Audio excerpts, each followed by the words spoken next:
Welcome. All right. Yes, welcome to today's Facebook Live edit. It's me, Kirk Mastin, here in beautiful Ballard, just north of Seattle, Washington. Yesterday, I did a live, shout out to the community, and man, you guys really delivered. It was really awesome. I have like 62 images in my folder. There's no way we're gonna get through all of them. But I really appreciate it. It is awesome. And this is what I want. This is what I want to have happen every week. Send in your stuff, and I'll keep reminding you because it's so good. So also we got so many photos that here's how it's going to work, because I think we're going to just be getting a ton from now on. I'm going to do the best I can to get through, a bunch in detail for you guys. The other ones will still be in my pile to pick from.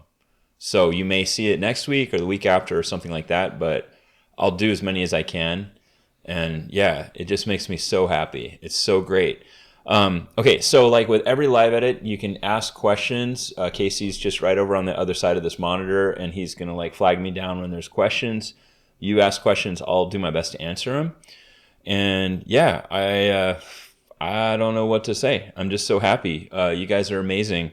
I always like to ask where everyone is calling from. So this gives everyone a chance to get in the room before we start. I promise I'm going to start in about a minute, maybe less.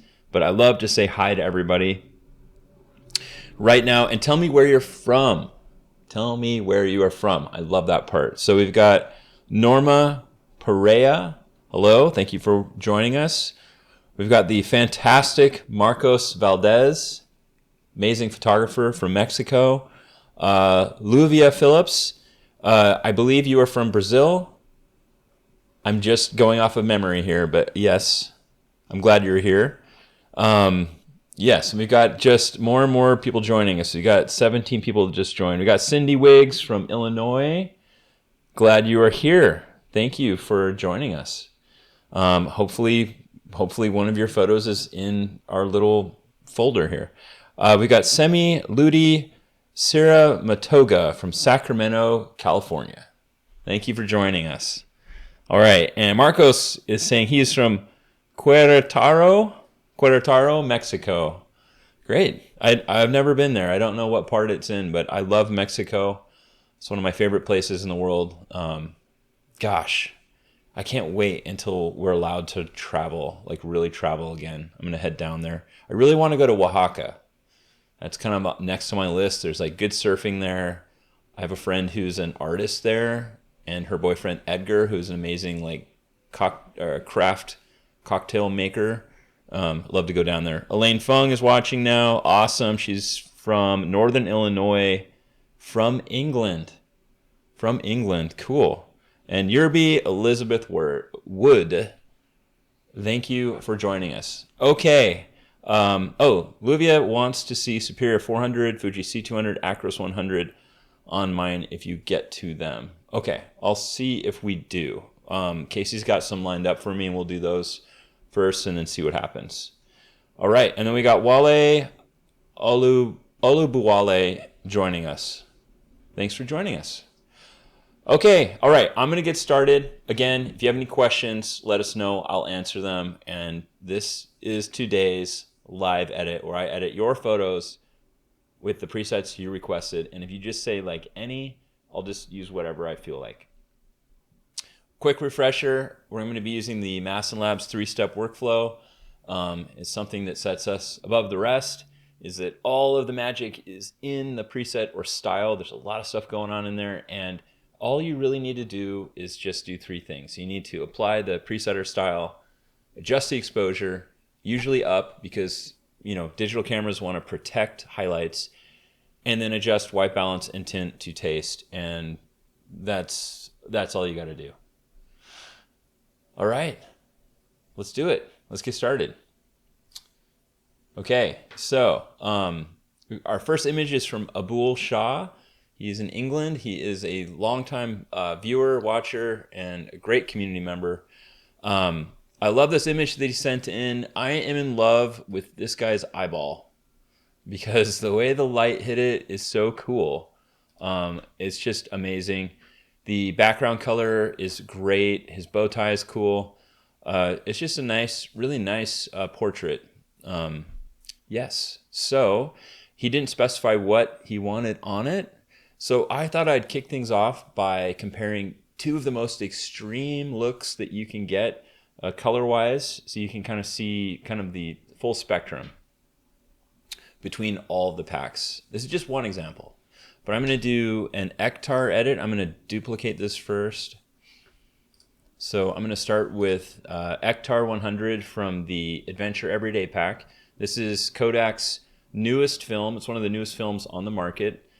Well, things don't move that fast in film, but it's like within the last like 10 years. And it is meant to look like a slide film, like super saturated, contrasty, really dark blacks, you know, a lot of contrast in the highlights. It's a really beautiful, cool, colorful film. It's one of our most popular, and it has the most color out of anything that we've made.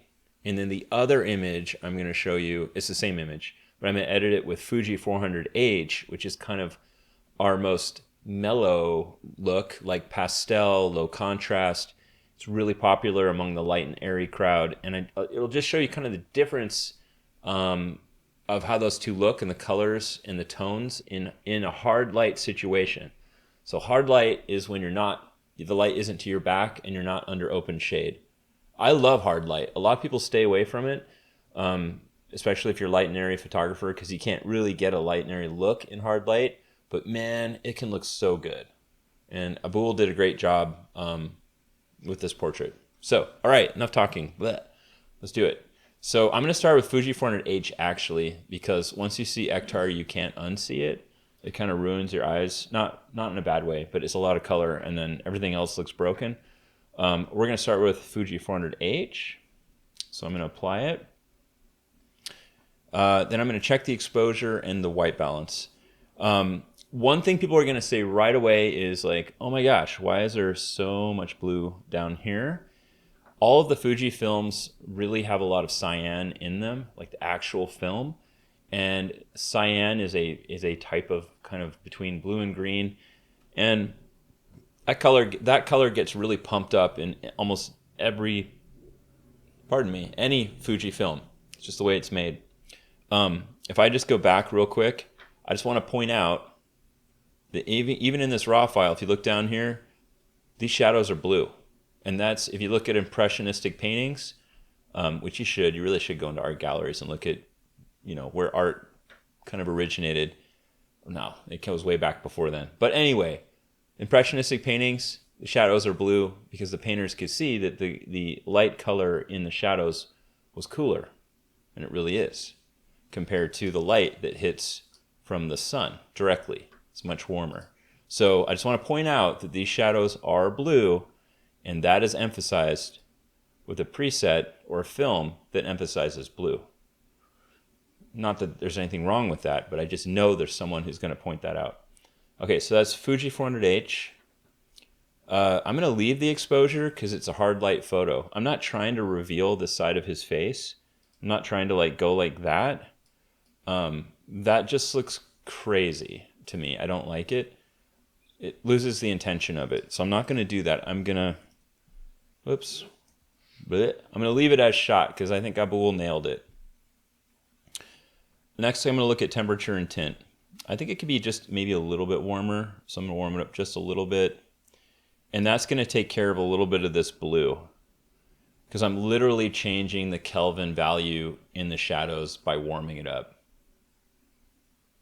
Okay, fine.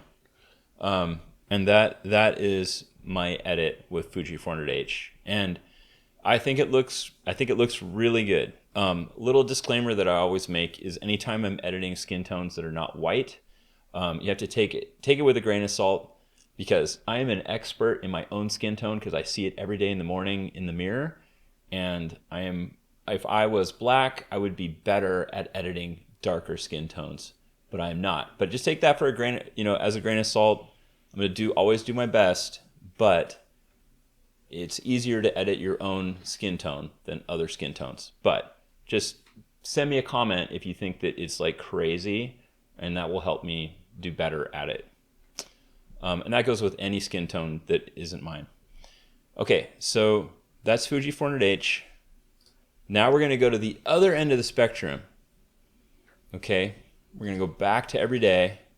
We're going to do Ektar. Okay, Ektar is like the super bold, colorful one.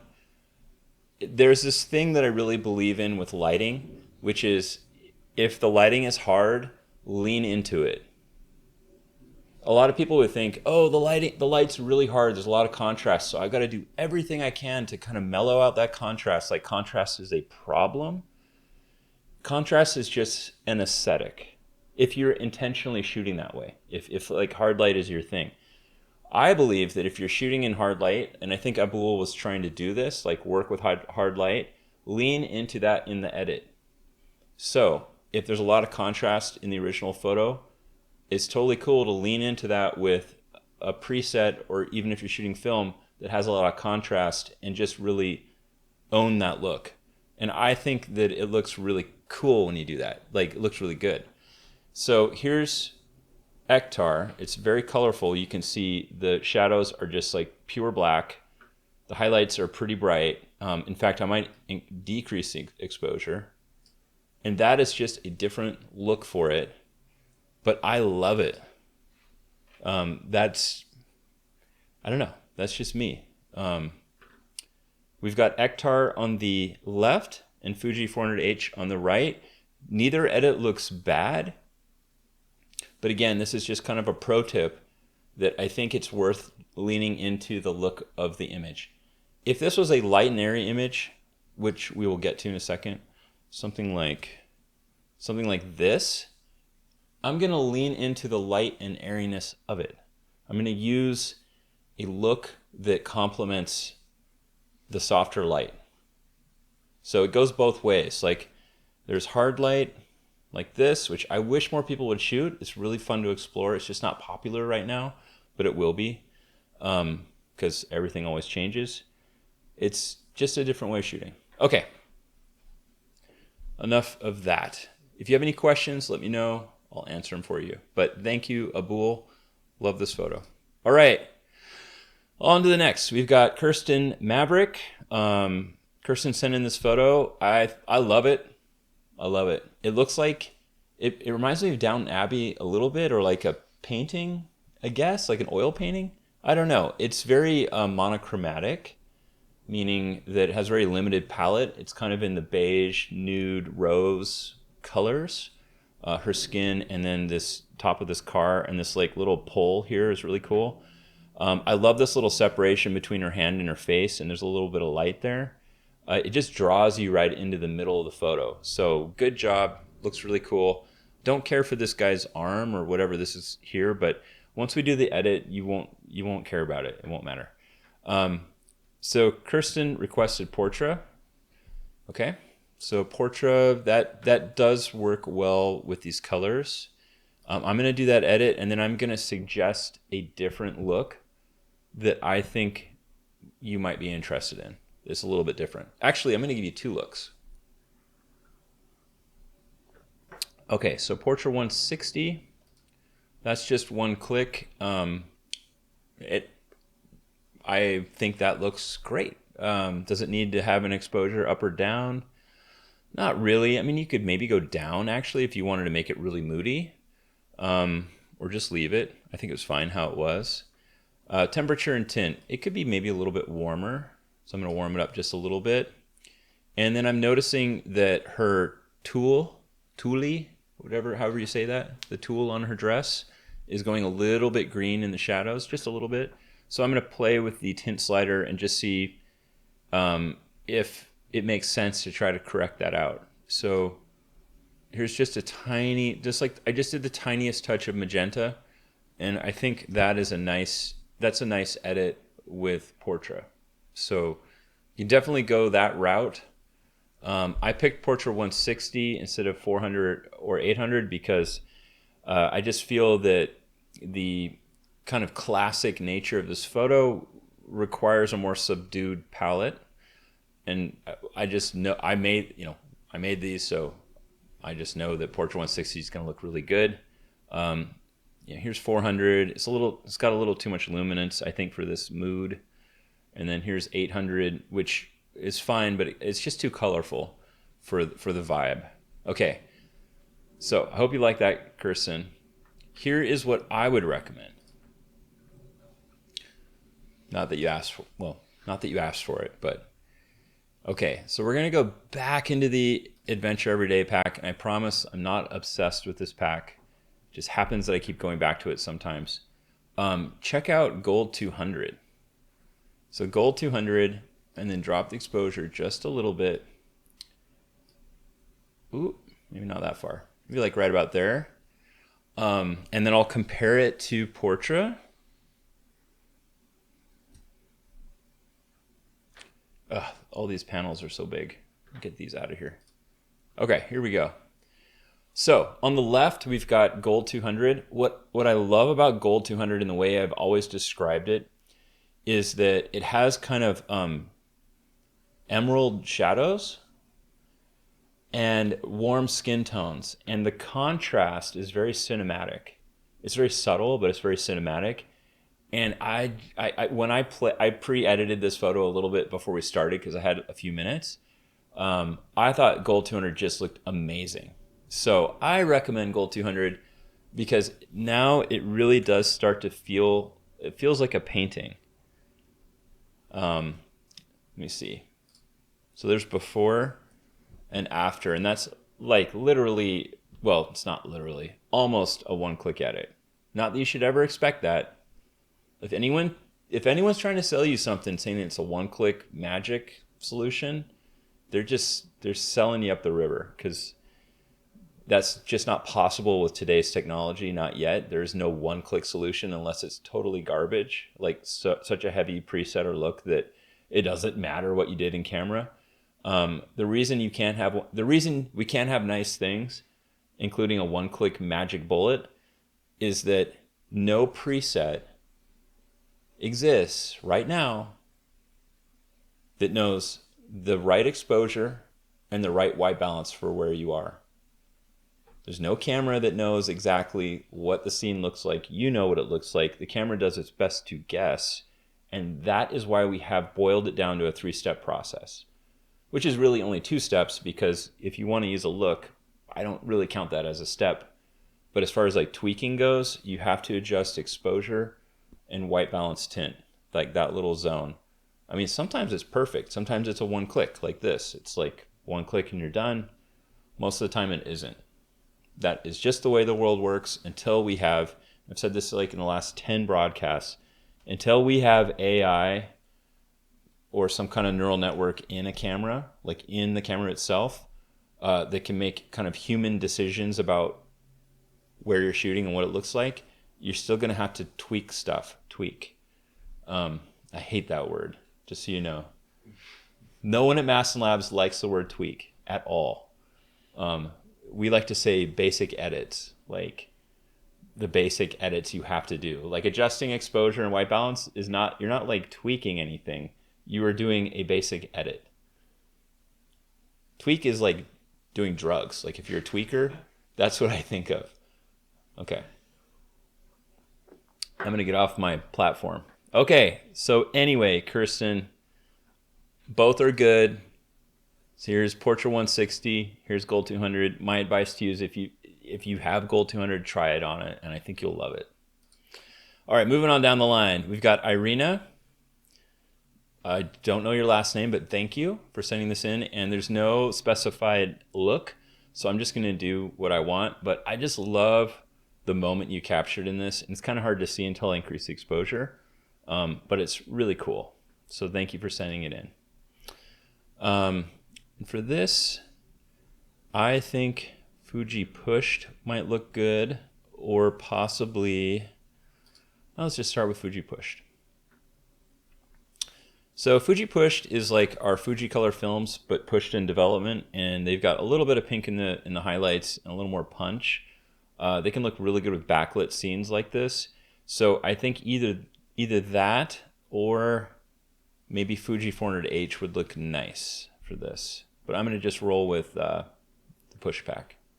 And if you go on the website and look around, Some of the examples for that pack are like literally the same situation as this, because it just kind of really works to give you that light and airy look, but with more color and pop. So 160 NS, push one stop. Let's try that.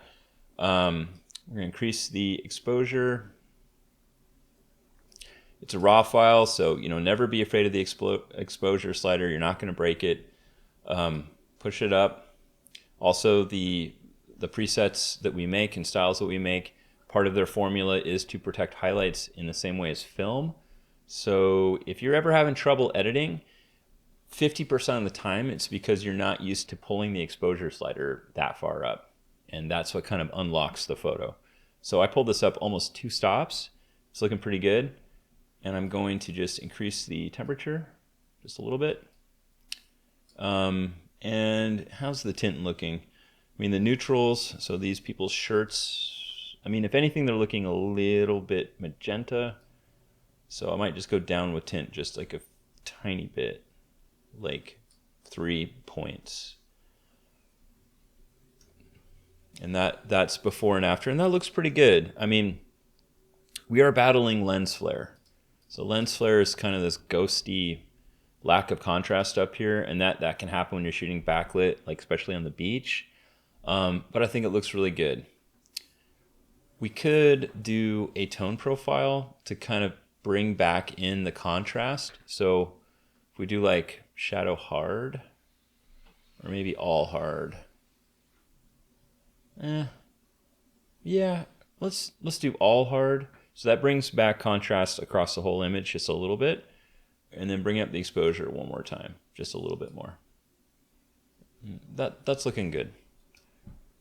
So there you go. One little thing you can do as well, which is just kind of outside of our editing, plan, especially with an image with lack of contrast, is you can go into the kind of newish texture slider under presence, and just crank that up just a little bit. And I find that really helps with, like, look at this little boy's hair. Like, we're gonna go to, okay, here's no texture, and I'm just gonna raise it up just a little bit. And it's like really nice little tiny amount of micro contrast, without frankly, the ugliness of the clarity slider. I hate the clarity slider. Like, clarity slider needs to go die. It's old technology. It kills the film look. I don't know. Maybe if you use it and you like it, that's awesome. But I just, it's not a very nice slider. Whereas the texture slider is really nice. So that's without texture. That's with. It doesn't look crazy. It doesn't look HDR. It just looks. It's nice if it's like a little hazy. There's probably someone asking, well, why didn't you use the dehaze slider? That's because I find this to be, it kind of pulls around the midtones. That's how it tries to solve for haze, and it's just not good. I don't want that. I don't want the midtones to drop at all. That is not good. Clarity slider, it plays with the highlights too much. Now texture, that's where it's at. Think of that like Drake meme where he's like, you know what I mean? If you're on Reddit, you know what I mean? Where he's like, and then he's like, yeah. I'm like, yeah, with the texture slider. And the other two are like, ugh. So, all right, moving on. We have a question. Yes. That's from Arena. Okay. She was asking, do you think this would also look good with gold from Adventure Today? And then Amy was asking about basically the 3-step workflow. She said, maybe I missed it, but did you select a white balance option before applying Fuji? So could you go over why the order matters? Sure. 3-step workflow. Great questions. Okay, so first question is, Irina asked, how would this look with gold? Probably awesome. I was trying to stay out of the Adventure Everyday pack because I kind of like live there, but I'm sure it's gonna look good. So yeah, gold is great. I love it. Okay, there's gold. It's great because it has so much fine like color tone shifts in the reds and yellows. Like it really does well in that zone. And this photo, like the colors are kind of really just in that area. They're just gold and red.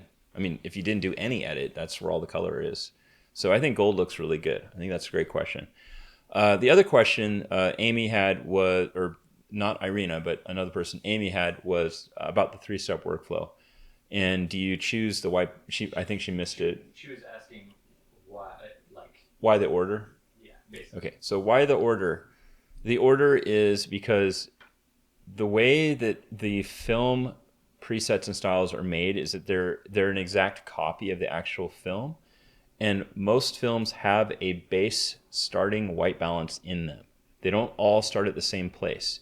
If you were to shoot a roll of Ektar and Gold and Fuji 400H side by side of the same thing and then sent them to the lab and they just did like a basic scan without any massive correction, the Fuji one would start very cool, like a super cool white balance. The Gold would start kind of in the middle, and the Ektar one would be like super orange.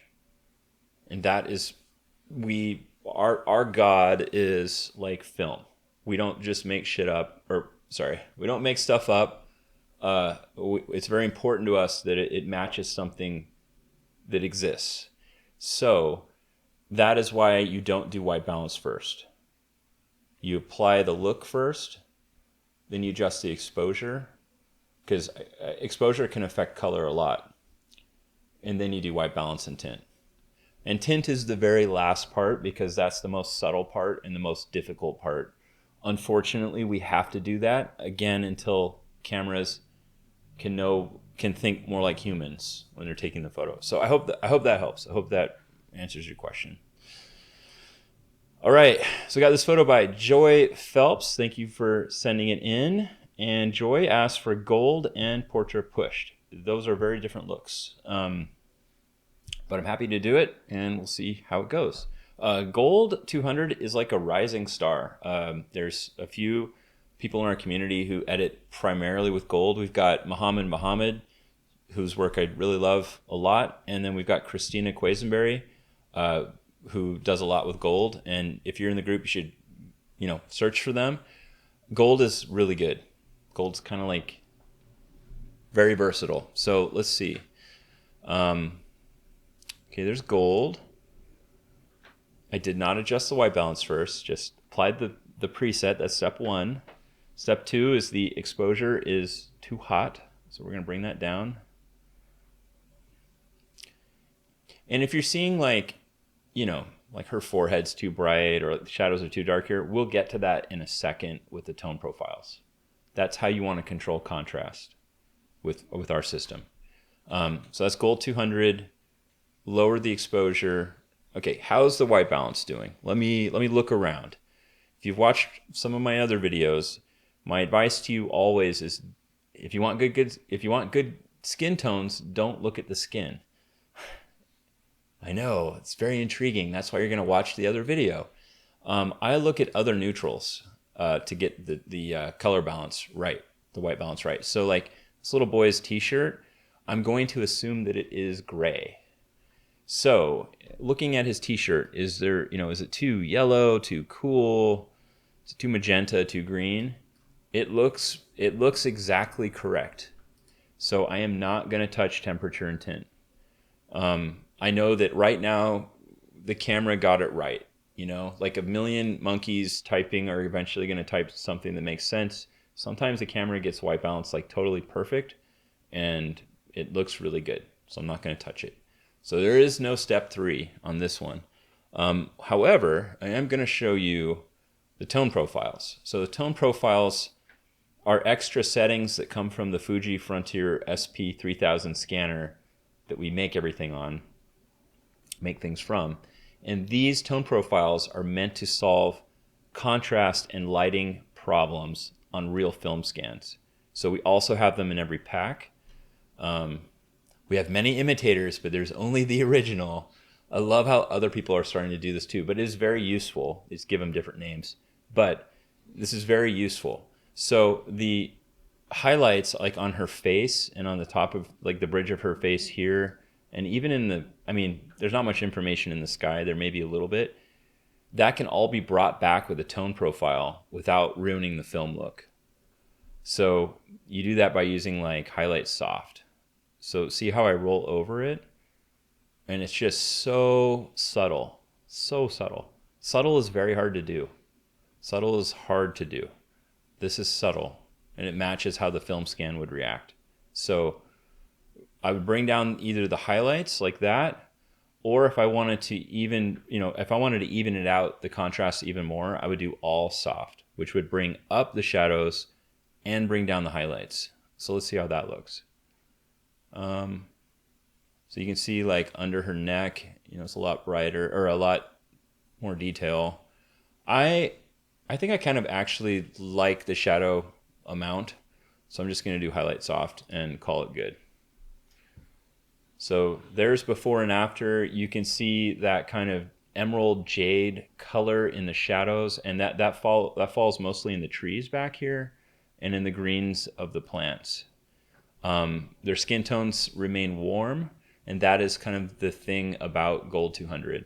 And then I used a tone profile to tackle this kind of relatively harsh, high overcast light that they're in this field.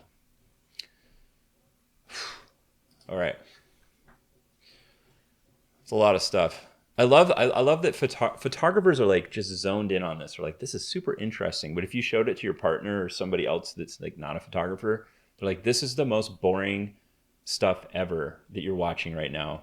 But I know that everyone watching it is probably loving it because we're just like weird photography people. Okay, so portrait pushed. Let's talk about that. Totally different mood. Gold 200, that is like made for family photos. It's like one of the things that kind of, it fits that vibe. Portrait pushed is like boudoir, moody, like I'm feeling feelings by a window and it's winter. We'll see how it works on this. Might be a little too stylized. We'll try it. I'm just going to reset it real quick. And you're not going to see what I just explained until I adjust the contrast or the exposure, but you'll see in a second. So, I don't know. Let's do, I know, Portrait 160, push 2 stops. That's a good representative. Okay, the photo's like way blown out, whatever. Okay, we got to bring it down, and that will get you down to where portrait push lives. So I brought the exposure down. It actually needs to be warmed up a little bit. Maybe a tiny bit of magenta, just a tiny bit. And then we got to tackle those wild highlights on their faces because of this high overcast. So let's do highlight soft. Okay, now we're starting to get into kind of the realm of portrait pushed. Anytime you push a film, and this is like a thing with analog film, you are cooking it in the chemistry longer at the lab to make up for film speed. So say it's like an ISO 100 film and you need more speed because it's dark, you could push it to 200 or 400, meaning you would turn your light meter to that and just be like, hey camera, this isn't 100 speed film in you. It's actually 200 or 400. And you're like lying to your camera, which is fine because when you take that roll to the lab, you go, hey, guess what? I tricked my camera. It thinks it's 200 or 400 speed. Can you push it 1 or 2 stops in development? And they're like, sure, we will. Just don't tell your camera. And they put it in the chemistry and they let it cook a little longer. And it will actually make that film have the correct exposure for what you tricked your camera to do. There is a consequence to that, and that is you get more contrast. So you increase the contrast of the film, as you can see in this image. And you also start to get tonal shifts and color shifts in the shadows and highlights, particularly in the shadows. So that is why I always steer, people who want to use portrait pushed, I say like, that is for dark and moody mostly. And that is for like boudoir, sexy images by the window in your house with all the lights turned off, things like that. And you'll see it on the website. You'll see exactly what I mean. Because that's kind of what it's for. Or like if you're doing like a street fashion shoot in Portland or something, you want that kind of gritty, urban-y feel, like moody. That's what it's for. So, all right. Woo. A lot of we have 62 photos. I've gotten through 5 because I explain a lot. Okay. But yeah, thank you, Joy, for sending this in. I recommend gold. It fits. You can try portrait push, but I just don't think it's at all right for this image. All right, so Luis Dent was in the community and was asking. So he did a self-portrait. He used Fuji 400H and was like kind of like, wasn't exactly what I wanted, but I don't know what to use, and asked if I could help him find the right preset for this lighting situation. So Fuji 400H, let's just go there first. Fuji Color Original. Apply it. I know the photo just like went really dark. It's a complicated thing that I don't have time to explain right now, but it has to do with highlights and midtones, upper midtones in particular situations. Doesn't matter. I could talk about it in another video, but you just raise the exposure. Doesn't matter. Okay, so step 2 was to increase the exposure. Step 3, I'm just going to warm it up. And I don't know if this is the result that you got, Lewis, or not. I don't think it looks bad. You know, looks fine. But the problem is Fuji 400H was meant for outdoors and again for situations like this, whereas it is not meant for this. So it doesn't have the richness and lush colors that I think really work indoors. So what I would recommend is moving on down to either Portrait Original or Portrait Pushed. Both of these packs look particularly good on really pale skin. And I have pale skin too, and it's just got that warmth that's good for paler skin. So I think if I use Portrait Pushed, then we're adding like contrast on top of contrast, which I just said in the very beginning is what you should do, but it may be a little too much on this one, or we can do Portrait Original. So let's do Portrait Pushed.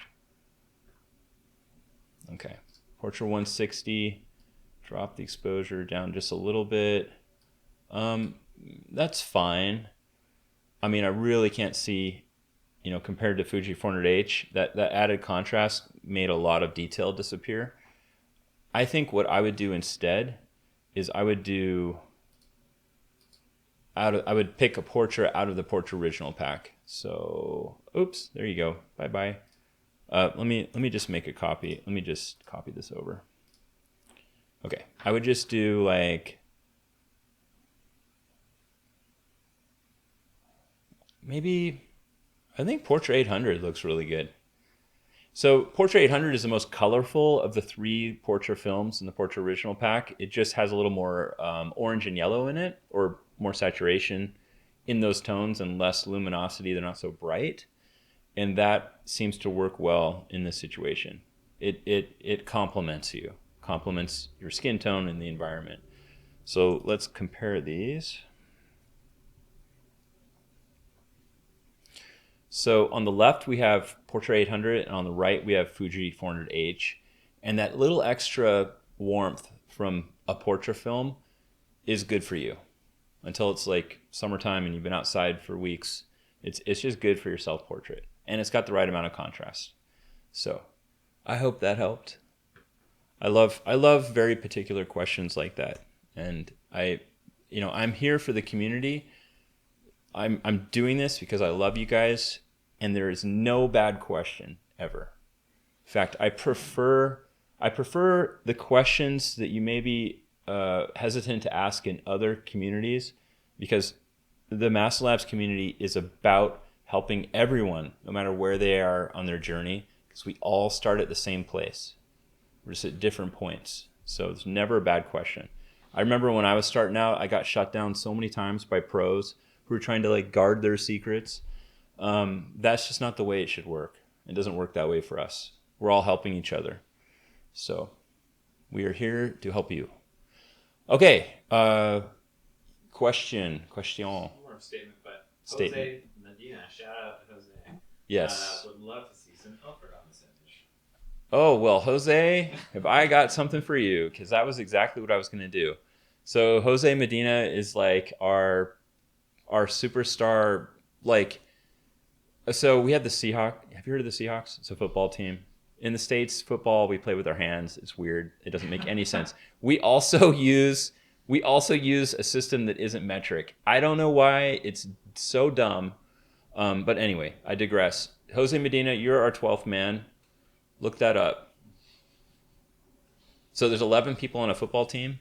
The 12th man is like the super fan. So he's our 12th man. He helps out so many people in the community. So he wanted to see something with Ilford.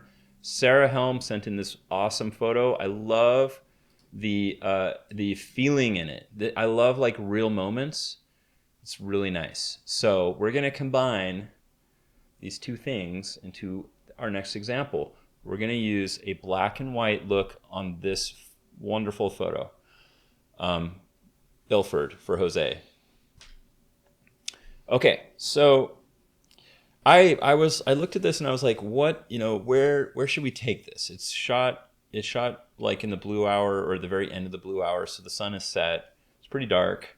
The location, at least the foliage, isn't really the star of this photo. The star is their interaction. So how do you focus on that? Black and white. That lets you focus on what's happening in the photo and not be distracted by the color. So we're going to do that. We have a specific black and white pack, the Ilford Original Pack. It is, they make amazing black and white films. Highly recommend it if you're shooting real film. And I'm going to use Pan F. So Pan F is the most like deepest tonal range of all of them. Really whites, blacks. And as soon as you do that, you can really it's like a spotlight. You can really see what is happening between them. I do need to do a few other adjustments, but just putting Pan F on it makes it really cool. I mean, you can really just see what's happening. And this has the makings of a really beautiful, amazing black and white photo that should be printed on like rag paper and blown up and put in their house, in my opinion. Okay, so there's Pan F. I'm gonna increase the exposure just a little bit. I could do lens correction because I notice a lot of vignetting. Let's see how that looks. But frankly, I like the vignetting in this one. I don't always, but I think it's really nice. So let's see what we can do with a black and white filter. These black and white filters, this is our like black and white obsessed photographer pack. So if you really want to really like dial in your black and white, the Ilford pack is the one. It includes filters and paper tones. So these different filters will affect, as I roll over them, they're going to affect the underlying color in the image, just as they would in real life. Because believe it or not, black and white film, real black and white film, is color sensitive. It just represents those colors in tones of gray and black and white. Yeah. Okay. The more you know. So with a red filter, you can affect, if you look at the original image, I'm going to make a copy of it so I don't have to keep on doing it. You can refer to it. All right, here we go. Here's the original image. I'm going to brighten it up just a little bit. See these yellows back here, and then it's like green, and then the sky is a little bit blue? Just remember that as I go through the filters. Okay, so no filter. This is just Pan F, like if you were to scan it. Now with the red filter, see how it makes those yellows pop in the background? And it brings some detail into the grass. Okay? Now let's do a green filter. It made all the green grass more luminous. And then here's the yellow filter. Yellow filter is like old school Photoshop for skin. It really makes skin more luminous and takes away blemishes and whatnot. But it's also playing off of the yellow and those flowers in the background. Now you could have all these different looks just from Pan F as your starting point. And I show you all this, and I'm going to just take it all away because I think the original is still the best. No filter, because you have a really nice separation of her face from the background. And if I turn on a filter, you're starting to lose that. Those green or those yellow flowers kind of screw it up. So we're not going to touch that. Anyway, I just wanted to show you that. How I would finish this photo is I probably just grab a brush, just do a super, super basic like dodge. So that's when you lighten dark parts up. I usually do just a little bit of exposure and then a little bit of either shadows or blacks. I think a mix is really good. Maybe one day we'll release brushes, but I think it's a very personal choice. But I just do a little bit of each. Here's my giant cursor.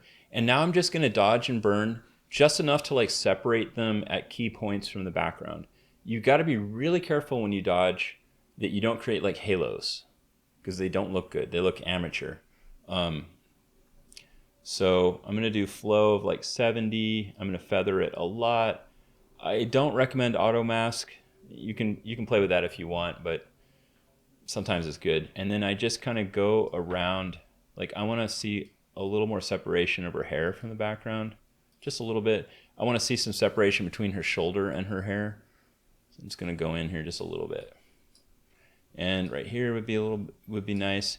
I'm just trying to like let the viewer just see all parts of them, so nothing is just like completely gone. Wait, that was a little bit too far on his arm, but I'm just doing, you know, just a little bit here and there.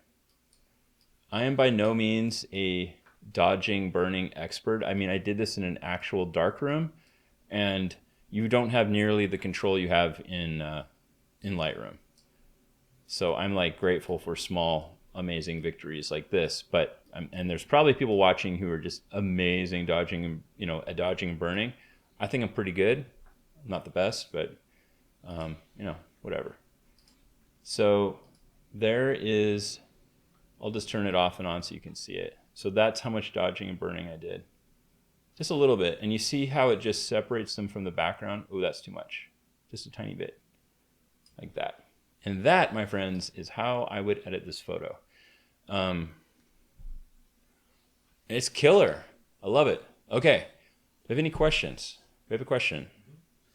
This is from Laura. She says, I love Acros. Can you talk about how Acros and Tri-X are different from the presets in the Ilford pack? Sure. Yes. So in two other packs, we have black and white. We have a black and white look. So in the Adventure Everyday pack, we have Tri-X, and in the Fuji Color Everyday, we have Acros. I think of our everyday packs as like your Swiss Army knife of packs. You've got a colorful look, a muted look, and a black and white look. So we kind of created these for people who are just starting out with Mastin, like really good starting points.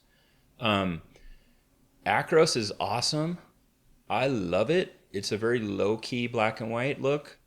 And then Tri-X is just classic. You just can use it for everything black and white look, kind of medium contrast, medium grain. The difference is you don't have all these really fine-tuned controls that you would have in Ilford. Like I didn't even get to paper tone. I didn't even get there. Let me just show you that, and then I'll show you the other looks. So we have not only different grain sizes for every film. This is very unique in the Ilford pack. So we have like medium format grain and 35 millimeter grain. You can't really see it until I zoom in, but there's different grain levels that are matched to their film counterpart. So that's one thing that's different. Number two is we have these filters, these red, green, and yellow filters, which don't exist in the other packs. And then the last thing we have are paper tones. So if you were to actually print black and white photos within a larger and a dark room, you would have to go buy paper that you printed on. And the paper can either be neutral, it can be warm tone, or it can be cool tone. And that means that the paper itself has a color, like a little fine color. Like sepia would be the warm tone paper, and cool tone is just a little bit blue. So right now it's neither, it's just neutral. Here's warm tone. That is just like perfect. I love it. Cool tone I would use if it's like a moody picture by the sea or like someone in a city and you want kind of that cold feeling, then you would go to, cold tone. And you get kind of that silver look, like platinum print, palladium print look. Or yeah, just cool. And then there's warm. And warm is just so nice. But not like kind of a comical sepia, not like that super brown. Like I went to a Western photography thing where I put on like a hat and boots and I'm by a hay bale and they do this old timey photo and it's like super sepia. It's not that at all. It's just the tiniest amount that gives it an extra level of polish. And that's what the Ilford pack is about. It's like the deep dive into black and white. So that being said, let me do Acros on this and Tri-X so you can see. And they're also really good. They're not bad. And I love Acros. I think it's amazing. Tri-X is just good for kind of daily stuff. So here is Acros. And yeah, I mean, that looks really good. You don't have the exact same control that you would have with the Ilford pack. And if I compare them side by side, you can see that the Ilford image is much more refined because I have all those other options. But by no means is Acros bad. It looks really good. Let me make one more for Tri-X. Okay, so Tri-X is in the Adventure Everyday pack. So here is Tri-X. It's got just a much lighter, less contrasty look. Again, not bad at all. And probably a lot of people looking or watching. Oh, wait, let me do survey. Come on. Probably a lot of people are looking or just going like, I don't see the difference. Oh, geez. Let me just hit every button that is the incorrect button. There we go. Okay. A lot of people just go, big whoop, so what? Like black and white, just take anything and turn it black and white. You don't even need a preset, whatever. Those people don't understand, frankly. Like, they don't know. They don't know. They think they know, but they don't know, and they're not a master black and white person. Once you really commit to it and really get into it, when you know, you know. And it starts to matter to you what the grain looks like, how you can control underlying colors to get different tones and different looks, what color the final toning is. It really matters. And it really matters. It really, really matters when you start printing it. And you're trying to impress your client and you're trying to give them something that's like on beautiful, thick, like rag paper with like kind of the frayed edges, where it's signed by you, which if you're not doing, you are missing out on such a great product to sell to people. That's like a fine art print and it matters. It's not just a matter of hitting V in Lightroom and making it black and white. Big difference. So that is my answer. None of them are bad.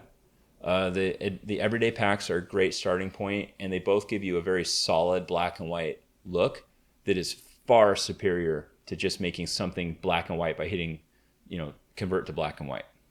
But if you really want to go deep, like deep vault kind of stuff, the Ilford pack is where it's at. And I don't think we've ever had anyone ever regret buying it. It's our least sold pack because people are just not into black and white, especially these days. I don't know why, because I love it. But anyone who's ever bought it is life changing. So I don't know. That's what I got to say about it. Yes, question. We got a few questions. Okay. And the first one is from Melissa Crowley. She says, for the non-Ilford black and white, where you don't have those filter or paper choices, you usually just adjust like white balance to try to get those tones sort of right in. Okay, so great question. Was it Lisa who asked? Melissa. Oh, Melissa. Okay, so Melissa asked, so if you don't have the Ilford pack and you don't have those extra options, what do you do to like dial in those tones? And sorry, I just went back there for a second. I don't know how to use my mouse. So how do you get like some of this really neat like paper tone? You don't get it through white balance. White balance is affecting the color balance underneath the black and white mix. So if I just do this, we're just changing the mix underneath. So that's not how you get the paper tone. And the paper tone is elsewhere inside of the Ilford pack, not in the white balance area. Yes. Let's see. Mark EC wants to know. He says, "Kurt, can you use Acros of Tri-X and then use the Ilford packs sauce with it, like the yeah. like the tools, Yes. I think I've never thought of that. Yes, if you have the Ilford pack, you could. So what am I looking at here? Which one is this? This is Acros? Okay, so this is Acros. If you have the Ilford pack, yes, great observation, Mark EC. And I know exactly who you are. I've always wondered what EC means, but I know you. Yes, you can use those tools. So I've never done that. I've never even thought of it. So you could go into the filters, and yes, they theoretically should work perfectly. Cool. Bonus. Yeah, the toning. Yeah, everything. Cool, man. You like unlocked level 2. Cool. So there you go. In other news today, we've just announced that you can use the Ilford tools with the black and whites from the everyday packs, and they work really nicely. So good catch. All right, we got one more image, and we got to wrap it up. Let's do this one. So this is by, and I love this. Okay. So at first when I saw the file name, I was like, what the hell is this? So it's like Merrick, and then a name. I remember now that I tried to pronounce your name before, and you actually put the phonetic spelling in the file that you sent me. At first I thought this was Greek, like literally Greek, like written in the Greek language, Greek letters, but I don't actually even know what that looks like, but it looked like Greek to me, which is probably where the saying comes from. You spelled your name phonetically, so let me give it a shot. It's Merrick Verzbitsky. Merrick Verzbitsky. So let me know if I got that right. And you wanted Fuji 400H neutral. This is a great photo to end on because that's just super easy, and it's exactly the right choice. So, all right, Merrick, this is for you. Merrick Verzbitsky. And here is Fuji 400H. And I'm going to, let's see, how does the exposure looking? I think maybe down just a tiny bit, maybe. I think it looks pretty good. And then temperature up. And yes, we have a beautiful light and airy image. That was so easy. But I mean, you shot it like intentionally for that look. So that's what it is. That's how it be. There's a little bit of flare from the sun, so maybe the last little thing you could do would be to do all hard if you wanted to give it a little more pop. Or you could do that other little trick I showed earlier where if you got some haze, just turn texture up just a little bit. Or, texture to taste, whatever. So, killer photo. Looks good. All right. Do we have any more questions? We have one. One more question. A few people asking for you to do just one more photo. One more photo. Okay. And in the chat, we have Afton Lewis, who I think her photo is the one with mountains. That's number 15. Yeah. All right. So we have question. And okay, so she wants to see that one edited. And then someone else is asking which pack is best for people of color to get true skin tones, which we've done videos about. Sure. Yeah. And let's see. Merrick says, "Good job pronouncing his name." Yes, I knew it. A lot of shout outs. Another person saying one more. Okay, one more. And then Paulina says, "I don't have a question, but I want to say I love your work and the photos of other photographers." Yeah, I love it too. I think you guys are amazing. I am continually impressed by the work that you send me, and if I would have known like how good everybody would be, and also just like how kind everybody would be when I started Mastin Labs in like 2012, I wouldn't have believed how amazing it could get. So it's great, and I really appreciate the community. So keep it up. All right, one more. This is like the encore at the end of the show. Like, encore, like, one more, one more. Okay, so here's the last one. Afton Lewis sent this in. It's from Mount Baker. Awesome. I've climbed that mountain a long time ago. And was there a request for what look or anything, or does it matter? It doesn't matter. Okay. It's not a light and airy mood. It's kind of like Blue Hour. Let's do Superior. Sure. I think I kind of gravitate towards Ektar outside, but let's do Superior. Okay, Superior 400. It depends on what you want. Do you want this to be moody and cool, Afton? Or do you want it to be like neutral? I'm just kind of going for neutral right now. So Superior 400 is a great kind of all-purpose look. It has really luscious greens, really nice shadows. It preserves highlights in a nice way. Yeah, I think it's the right choice. I can warm it up just a little bit. And do I want to bring the sky down? Let's see. All soft. Does that reveal too much, or is that? I think that's perfect. Okay, all soft. So Superior 400, tiny little adjustments, the 3-step process, and then all soft. And that's really nice. Super nice image. So thank you for sending that. And what were the other questions? What packs are good for darker skin? Okay. So in general, take this with a grain of salt. I would say every pack is really good for darker skin except for the Portra Original pack and sometimes a Portra Push pack. And that is because those films, their base colors don't always mix well with darker skin. The Portra films in general have a lot of yellow and orange in them. And depending on the tones of darker skin, and there's like a million tones, like it's not just like one tone of, if you're black, it's not like one tone, it's like a wide range. Depending on the tone you are, it may or may not mix nicely. So it might become too orange or too yellow, but not always. We have some black photographers that use Portra a lot, and it looks really good.